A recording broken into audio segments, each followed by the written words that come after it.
अस्सलाम वालेकुम बच्चों, क्या हाल है? ठीक है। आज हम यूनिट नंबर 1 का लेक्चर नंबर 6 स्टार्ट करेंगे। अच्छा, लेक्चर नंबर 6 में जो हमारा मेन टारगेट होगा वो बेसिकली स्टडी करना ड्राइव दी पॉसिबल फार्मूला, कि आप डायमेंशन एनालिसिस को यूज़ करके एक फार्मूला आप कैसे ड्राइव कर सकते हैं। ठीक है। कोई भी फार्मूला अगर आपसे कहा जाए कि आपने ड्राइव करना है डायमेंशन एनालिसिस को यूज़ करके, तो आप इजीली ड्राइव कर सकते हैं। ये बच्चों as a long question paper में आ सकता है फेडरल बोर्ड में। अच्छा, अब पहला क्वेश्चन जो है वो ये कहता है कि drive the possible formula of, यहाँ एक वर्ड और ऐड कर लें, wavelength of matter wave. Wavelength of matter wave, आपने किस मैटर वेव की वेवलेंथ का formula banana by using dimension analysis which can be depend upon. अच्छा, आपको हर ऐसे क्वेश्चन में फैक्टर्स गिवन होंगे। जैसे यहाँ पे वो कहता है कि ये जो आप फार्मूला बनाएंगे ना, ये डिपेंड करेगा मास ऑफ पार्टिकल पे, पहला फैक्टर आपको गिवन है। वेलोसिटी ऑफ पार्टिकल पे सेकंड फैक्टर, और थर्ड है प्लैंक्स कांस्टेंट पे। ठीक है, ये थर्ड फैक्टर। तो बच्चों ये आपको फैक्टर गिवन होंगे, इसी से आपने स्टार्टअप करना है। ठीक है। अच्छा, तो सबसे पहले हमने किसका फार्मूला ड्राइव करना है? Wavelength of matter wave. तो वेवलेंथ लैम्डा जो है, वेवलेंथ को लैम्डा इज डायरेक्टली प्रोपोर्शनल।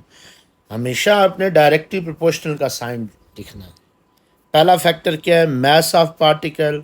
मास की पावर ए, पहले फैक्टर की पावर ए आ जाएगी। दूसरा factor velocity of particle, power b आ जाएगी। और थर्ड फैक्टर है प्लैंक्स कांस्टेंट। प्लैंक्स कांस्टेंट को एच से रिप्रेजेंट, इसकी पावर सी आ जाएगी। ठीक है। अगर दो फैक्टर गिवन है तो दो ए बी आ जाएगी। अगर चार फैक्टर गिवन है, ए बी सी डी आ जाए। तो हमारा अब टारगेट क्या है? हमारा अब टारगेट है कि ए बी सी फाइंड करना है। जब हम ए बी सी फाइंड करेंगे तो पुट करेंगे, हमारे पास फार्मूला आ जाएगा। बच्चों ये प्रोपोर्शनैलिटी का साइन हटाएंगे तो क्या आएगा? कांस्टेंट। ठीक है। तो मास की पावर ए, वेलोसिटी की पावर बी, और एच की पावर सी। इसको मैं कह देता हूँ इक्वेशन नंबर 1। मेथड आपने एक जैसा फॉलो करना है। अब हम कहते हैं यूजिंग डायमेंशन। अगर हम डायमेंशन यूज़ करें, क्योंकि डायमेंशन यूज़ करके आपने फार्मूला निकालना है यूजिंग डायमेंशन। डायमेंशन का साइन, लैम्डा की डायमेंशन। कांस्टेंट को बच्चों आपने as it is carry out करना, कैरी साथ करते जाना। ठीक है। कांस्टेंट के आपने परेशान नहीं होना, कांस्टेंट की डायमेंशन क्या होगी। ये v की डायमेंशन और h की डायमेंशन c। अच्छा, अब हम डायमेंशन लिखते हैं। वेवलेंथ की डायमेंशन क्या होती है? क्योंकि ये लेंथ होती है तो लैम्डा। उसके बाद मास की डायमेंशन कैपिटल एम, एम की पावर ए। वेलोसिटी की डायमेंशन लेंथ पर टाइम की power B. Planck's constant M, length square पर टाइम। ठीक है बच्चों, तो ये डायमेंशन हमने लिख दी। अगर आपको प्लैंक्स कांस्टेंट की नई डायमेंशन अगर फॉर एग्जाम्पल याद है ना, तो आप E is equal to H F वाले फार्मूले से फाइंड भी रफ में करके पुट भी कर सकते, जो पिछले लेक्चर में हमने डिटेल में सॉल्व भी की। अच्छा, नेक्स्ट स्टेप क्या है? Dimension length as it is constant. अच्छा, अब आपने सेपरेट सेपरेट लिखना है। मास की पावर ए,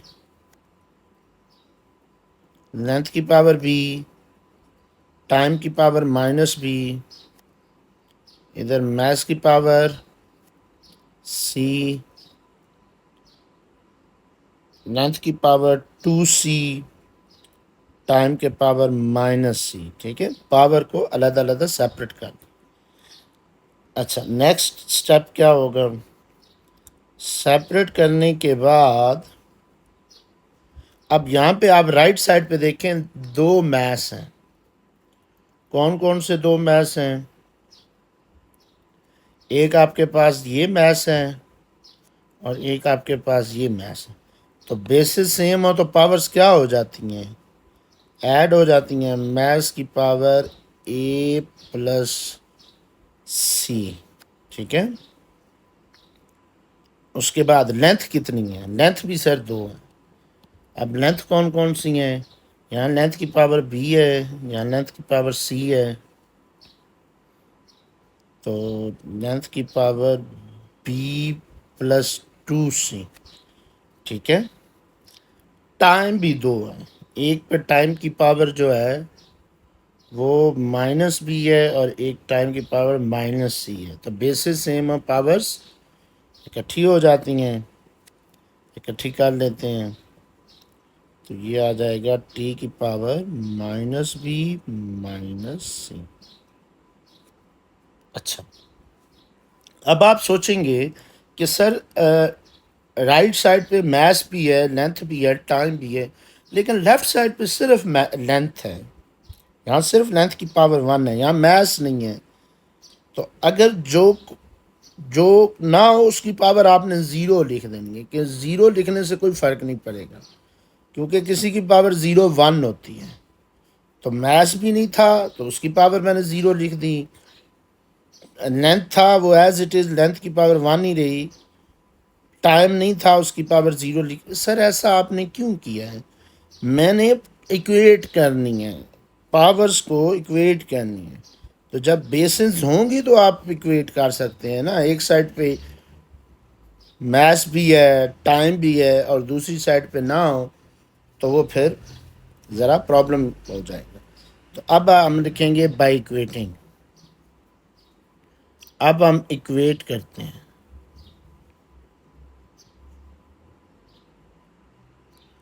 अच्छा, नेक्स्ट पेज पे मैं आता हूँ। सबसे पहले हम मैथ्स को करते हैं। अगर आप नोट करें लेफ्ट साइड पे मैथ्स की पावर 0 है, मैथ्स नहीं था उसकी पावर 0। तो राइट साइड पे मैथ्स की पावर क्या है? राइट साइड पे मैथ्स की पावर है a plus c, a plus c. तो 0 is equal to a plus c. ठीक हो गया बच्चों? अब हम करते हैं सेकंड टाइम को, सॉरी लेंथ को करते हैं। राइट साइड पे लेंथ की पावर 1 है और left side sorry left side पे 1 है और right side b plus 2c है।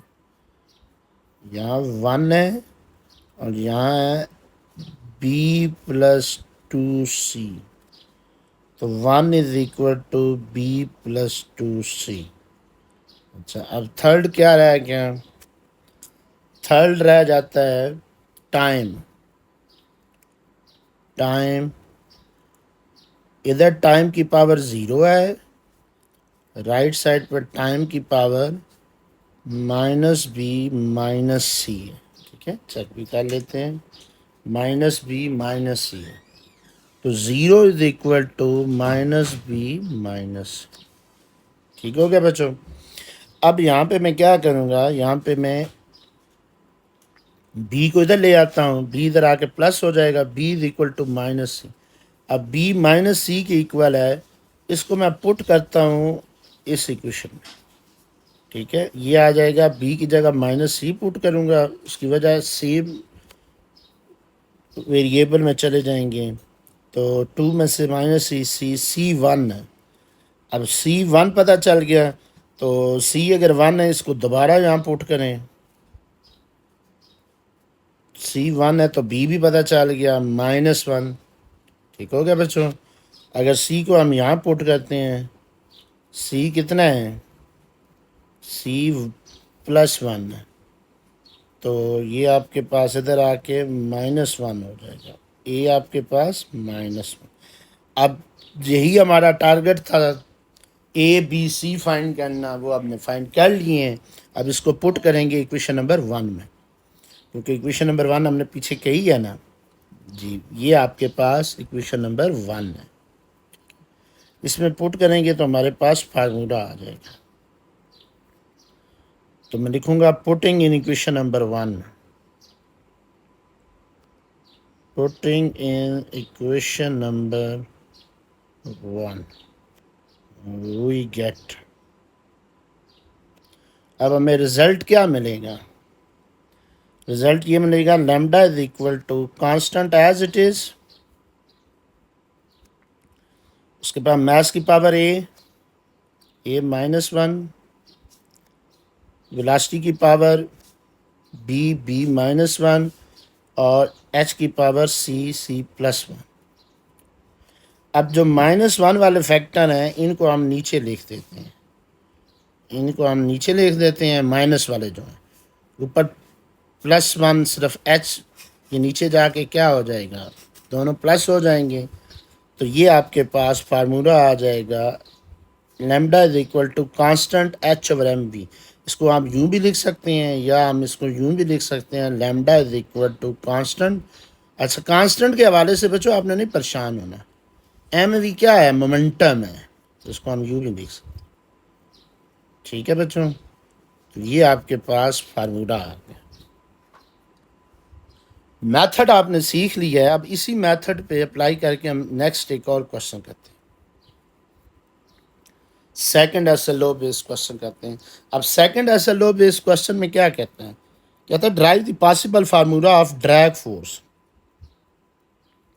आपने ड्रैग फोर्स का फार्मूला बनाना है using the dimension which can be depend upon. आपको मैंने बताया था फैक्टर्स गिवन होंगे। पहला फैक्टर कोफिशिएंट ऑफ विस्कोसिटी, दूसरा फैक्टर रेडियस, साइज भी कह सकते हैं, और तीसरा factor velocity of particle, particle की वेलोसिटी। 3 फैक्टर यहाँ पे गिवन है। उसी तरह हम लिखेंगे पहला फैक्टर आपको क्या क्या कौन सा फार्मूला बनाना है सर, ड्रैग फोर्स का।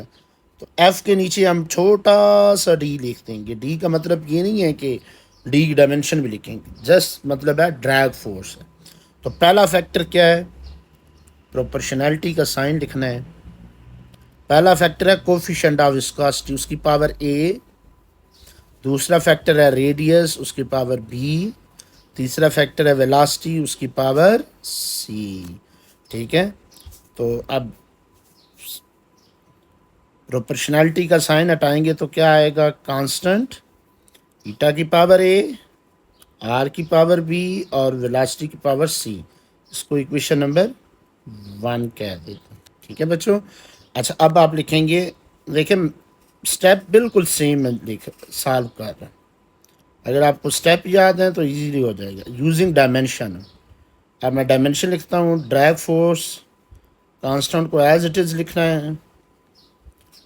ईटा की डायमेंशन की पावर ए, आर की डायमेंशन की पावर बी और वी की डायमेंशन की पावर सी। फोर्स की डायमेंशन क्या होती है, मास लेंथ पर टाइम्स क्या। कांस्टेंट को एज इट इज रहने दें।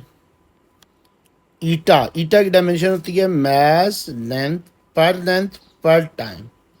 ये सर अगर याद ना हो, ये मैंने आपको बताया था, आप सॉल्व भी करके रफ में फाइंड भी कर सकते हैं, हमने ये पीछे क्वेश्चंस में किए हुए हैं।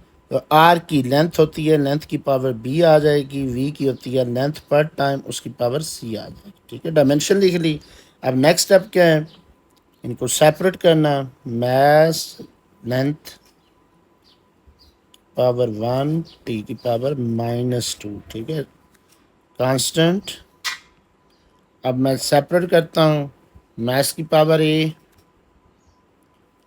लेंथ की पावर -a, टी की पावर -a, सारों को सेपरेट करें। लेंथ की पावर बी, लेंथ की पावर सी, टी की पावर -c। ठीक है, सारों को सेपरेट करें। अब जिनकी बेसिस सेम है राइट साइड पे, उनको इकट्ठा कर लेते हैं। ठीक है, ताकि उनकी ए की पावर में लिखा जाए। अब अगर आप नोट करें, मैस ए की है बच्चों, मैस ए की है, और इधर मैथ्स नहीं है, तो मैथ्स एक ही है, मैथ्स को की पावर ए आ जाएगी। अच्छा, लेंथ दो है, अगर आप नोट करें लेंथ दो है, सॉरी तीन है लेंथ, ये लेंथ की पावर माइनस ए, लेंथ की पावर माइनस ए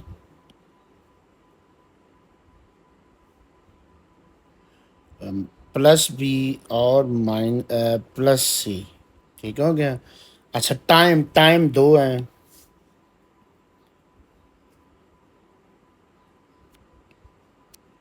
ठीक है, तो टाइम की पावर माइनस ए माइनस सी। अब क्या, बाई इक्वेटिंग, अब हम इक्वेट करते हैं मैथ्स को लेफ्ट साइड राइट साइड पे, इधर मैथ्स की पावर वन है, ठीक है बच्चों।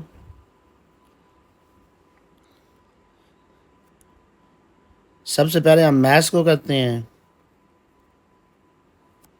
लेफ्ट साइड पे मैथ्स की पावर वन है, राइट साइड पे मैथ्स ए की है, मैथ्स की पावर ई है, तो वन इज इक्वल टू ए, हमें ये पता चल गया वन है, ठीक है। एक फैक्टर आपने फाइंड कर लिया, एक फैक्टर की पावर।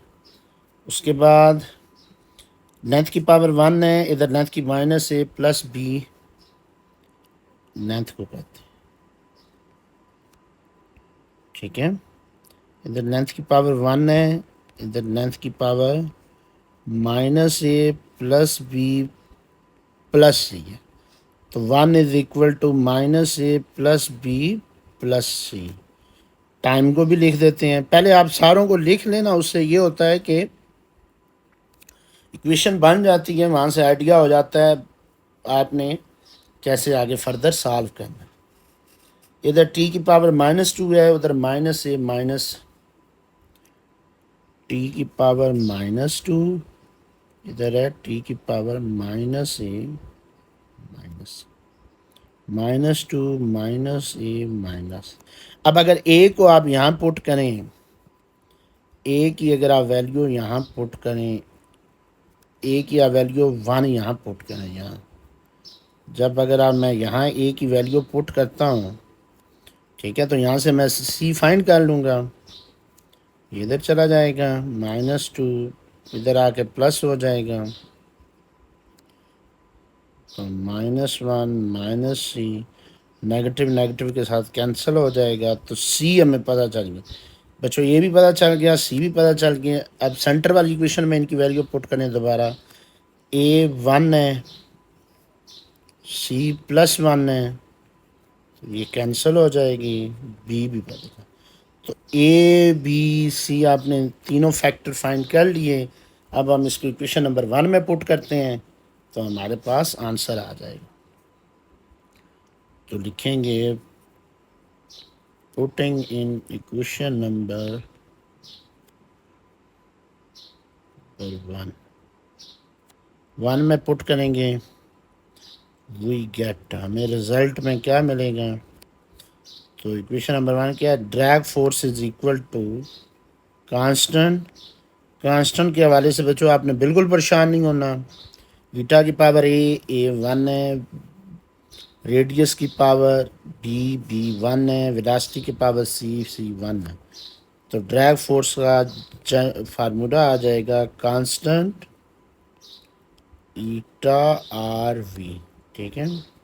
अच्छा, अगर स्टूडेंट कहता है कि सर मुझे अगर कांस्टेंट याद हो, मुझे पता है कि ड्रैग फोर्स का जो कांस्टेंट है वो 6 पाई होता है, तो अगर मैं यहाँ पे लिख दूँ तो कोई मसला तो नहीं, तो अगर आप लिख भी देते हैं तो उससे कोई मसला नहीं है, कोई मतलब ये नहीं है कि आपको ज़्यादा नंबर मिलेंगे या बाकियों को कम, वो अच्छी बात है अगर आपको पता है, अगर नहीं पता फिर भी ठीक है, आप आपका क्वेश्चन ठीक है, उसने फार्मूला, ये आगे हम लिमिटेशंस पढ़ेंगे ना, डायमेंशन एनालिसिस का ये ड्रॉबैक है कि डायमेंशन एनालिसिस इस कांस्टेंट के बारे में हमें नहीं बताता, ये उसकी लिमिटेशन है, ठीक है।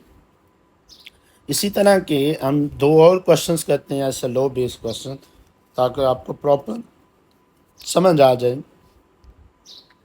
नेक्स्ट क्वेश्चन है, drive the possible formula of centripetal force. आपने सेंट्रीपिटल फोर्स का फार्मूला ड्राइव करना है which can depend upon factor कौन कौन से, मास ऑफ पार्टिकल, वेलोसिटी और रेडियस ऑफ सर्कल। ये तीन आपके पास फैक्टर आपके पास गिवन है, ठीक है। चलें,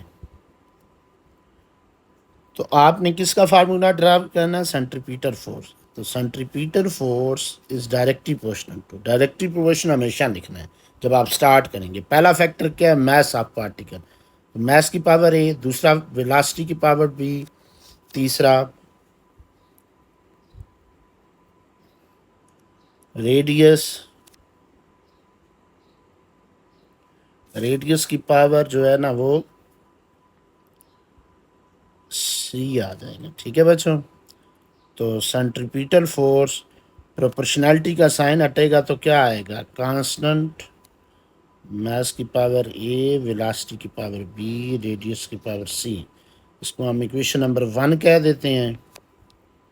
सेम स्टेप फॉलो करना है, यूजिंग डायमेंशन, यूजिंग डायमेंशन।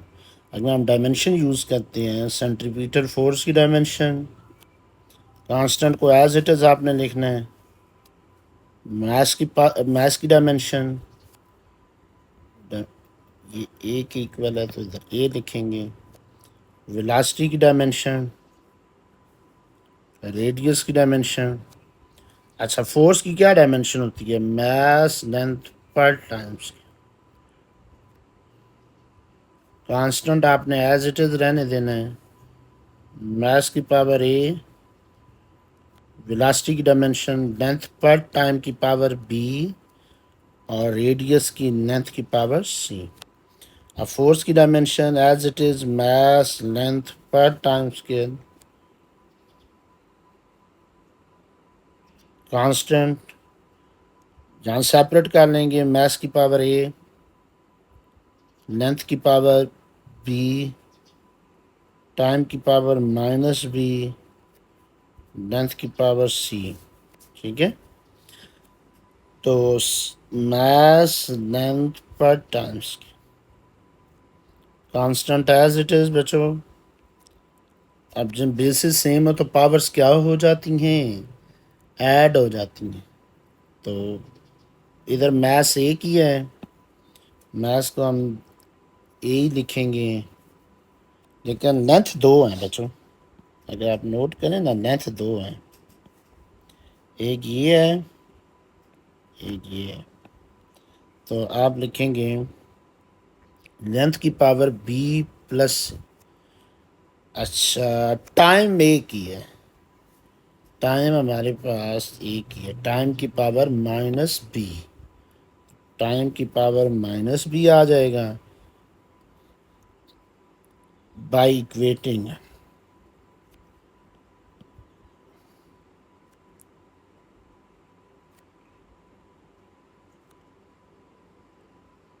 अब हम इक्वेट करते हैं, सबसे पहले मास को करते हैं।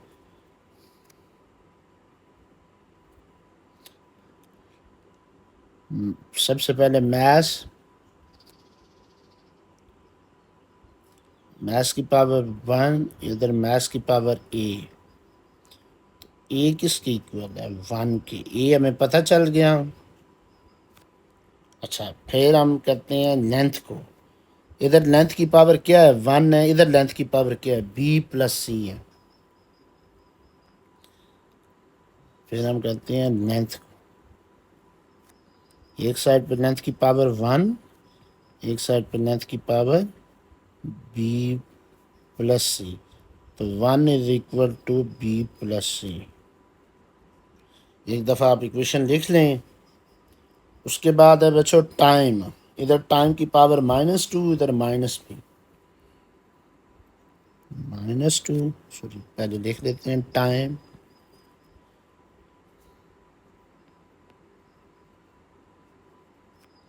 इधर टाइम की पावर क्या है, -2 और इधर टाइम की पावर -b। तो -2 is equal to -b, minus minus cancel, तो b इज इक्वल टू 2। अब b पता चल गया है, अगर हम b की वैल्यू यहाँ पुट करते हैं तो ये बच्चों आपके पास आ जाएगा c। 1 minus two is equal to c, -1, c भी आपने फाइंड कर दी। तो जब ये तीनों फाइंड हो जाएं, इसको कहाँ पुट करते हैं? Putting the value of A B C in equation number 1।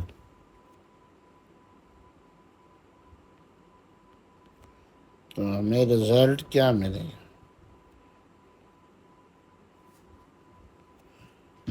तो बच्चों आपके पास रिजल्ट कुछ यूँ आ जाएगा। सेंट्रीपिटल फोर्स मैथ्स की पावर ए है, कांस्टेंट यहाँ पहले लिखते हैं, constant as it is. Maths की पावर ए है, ए कितना है? 1। उसके बाद वेलोसिटी की पावर क्या है? बी की पावर 2 है। और आर क्या है? रेडियस, सी की पावर -1। अब ये जो माइनस वाली टर्म है ना, इसको आपने नीचे लिख देना है, ठीक है? ये नीचे चली जाएगी, नीचे जाके प्लस हो जाएगी। तो ये mv²/r, ये सेंट्रीपिटल फोर्स का फार्मूला है। ठीक हो गया बच्चों? अब आते हैं लास्ट क्वेश्चन जो है SLO बेस्ड क्वेश्चन। ये इंतहाई इंपॉर्टेंट क्वेश्चन, ठीक है? कहता है drive the possible formula of time period of simple pendulum. आपने सिंपल पेंडुलम का टाइम पीरियड ऑफ का फार्मूला बनाना है, which can depend upon mass of bob, length of string, acceleration due to gravity and angle displace. 4 factor यहाँ पे आपको given है, ठीक है? अच्छा, अब कुछ बच्चे यहाँ पे ये कहेंगे कि sir time period of simple pendulum हमने 10th में पढ़ा हुआ है, वो तो मैथ्स पे डिपेंड ही नहीं करता, वो तो एंगल पे डिपेंड ही नहीं करता। बच्चों अगर वो डिपेंड नहीं करता, आपको गिवन है, आप गिवन डाटा को लेके कैरी करेंगे, वो खुद ब खुद वो फैक्टर वैनिश हो जाएंगे, ख़त्म हो जाएंगे। देखिएगा, आपने किसका फार्मूला ड्राइव करना है? Time period of simple pendulum. तो मैं लिखूँगा टाइम पीरियड प्रोपोर्शनैलिटी का फैक्टर साइन, उसके बाद पहला फैक्टर मैस ऑफ वो, मैस की power A, length of string, length की power B, acceleration due to gravity g, theta angle की पावर डी। प्रोपोर्शनैलिटी का साइन हटेगा तो क्या आएगा? कांस्टेंट, मैस की पावर ए, लेंथ की पावर बी, जी की पावर सी और थीटा की पावर डी। इसको 1 इक्वेशन कह देंगे। यूजिंग डायमेंशन, अब आपने डायमेंशन यूज़ करनी है। तो टाइम पीरियड की डायमेंशन, कांस्टेंट को एज इट इज़ रहने दें, मैथ्स की पावर ए, लेंथ की, मैथ्स की पावर ए की डायमेंशन, लेंथ की डायमेंशन, जी की डायमेंशन और डी की थीटा की डायमेंशन, थीटा की डायमेंशन, ठीक है? अब टाइम पीरियड की डायमेंशन तो टी है, एज इट इज़ आ जाएगा कांस्टेंट। मैथ्स की पावर क्या है? मैथ्स की डायमेंशन क्या है? Capital M. लेंथ की डायमेंशन कैपिटल एल। जी की डायमेंशन लेंथ पर टाइम स्क्वायर। जी बच्चों एक्सेलरेशन होता है, और थीटे की कोई डायमेंशन नहीं है, ठीक है? थीटे की कोई डायमेंशन नहीं है। तो इसको आप यूँ भी लिख सकती हैं, मैथ्स की पावर 0, लेंथ की पावर 0, टाइम की पावर 0।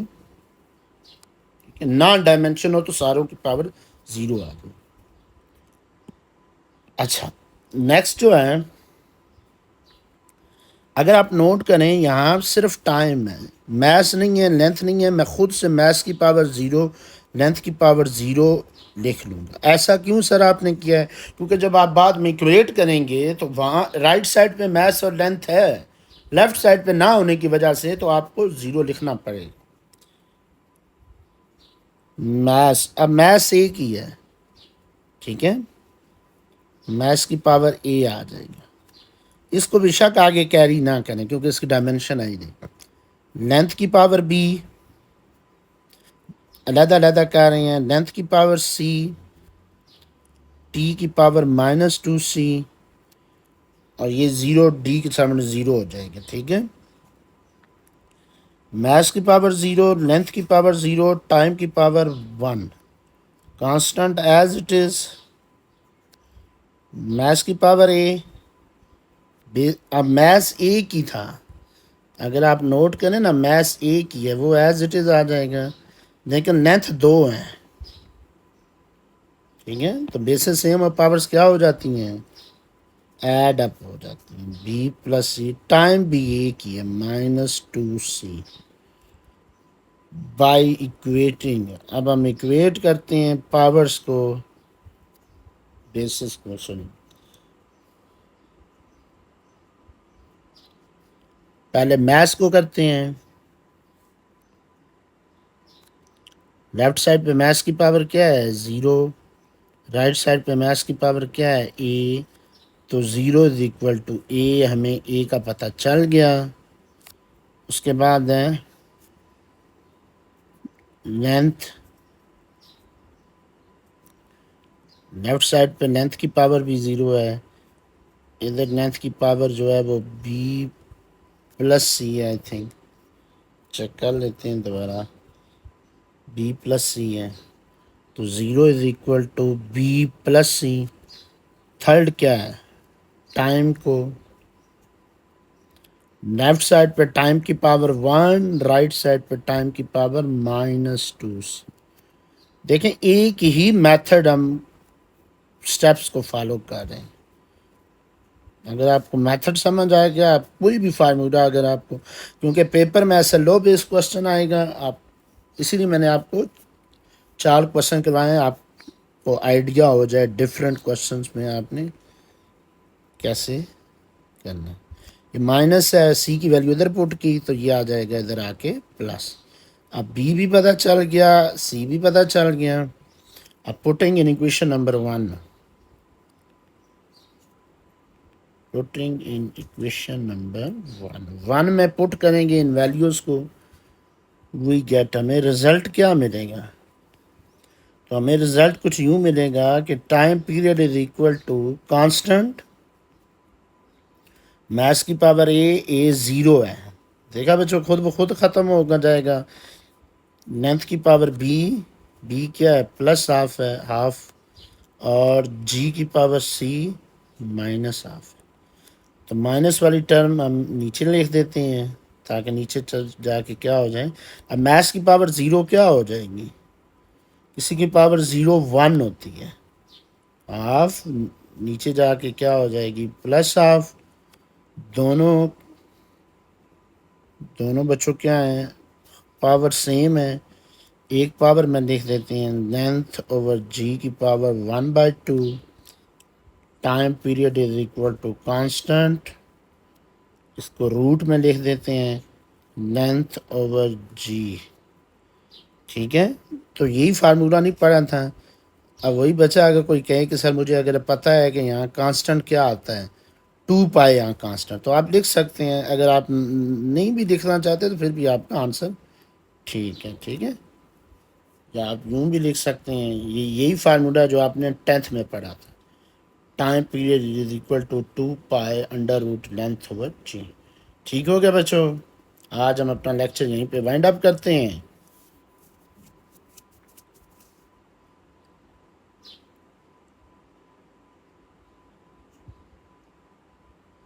कल इसी से आगे हम इंशाल्लाह डिस्कस करेंगे। कल मैं डायमेंशन के रिलेटेड ऐसा लो बेस MCQs करवाऊंगा। एक क्वेश्चन रहता है लिमिटेशन, शॉर्ट क्वेश्चन, वो कल हम डिस्कस करेंगे। बाकी ओके बच्चों।